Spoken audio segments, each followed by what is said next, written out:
You manage a Power BI dataset featuring sales and date tables linked by a many-to-one relationship. The sales table includes date, product, and sales amount columns. You are asked to write a DAX measure that calculates a rolling 31-day sales total, capturing the current date along with the preceding 30 days. Which expression should you implement? Option A, calculate, sum, sales, sales amount, date add, date, date, minus 30, day.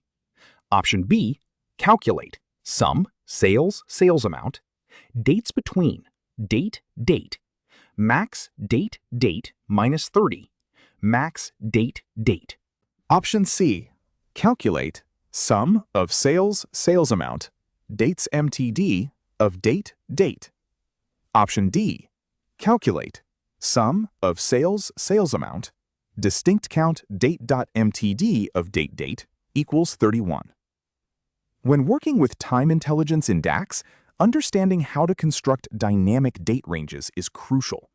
Rolling or moving windows require evaluating a continuous set of dates relative to the context, often leveraging maximum selected dates and date manipulation functions to aggregate metrics like sales over a specific historical duration. I believe the correct answer is option B.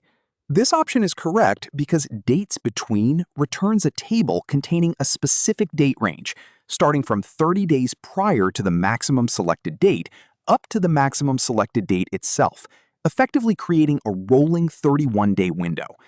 Date arithmetic in DAX allows subtracting integer numbers, such as subtracting 30, directly from date values. Let's look at why the other options are incorrect. Option A uses date add, which shifts dates rather than creating a continuous range. Option C calculates month-to-date values instead of a rolling window.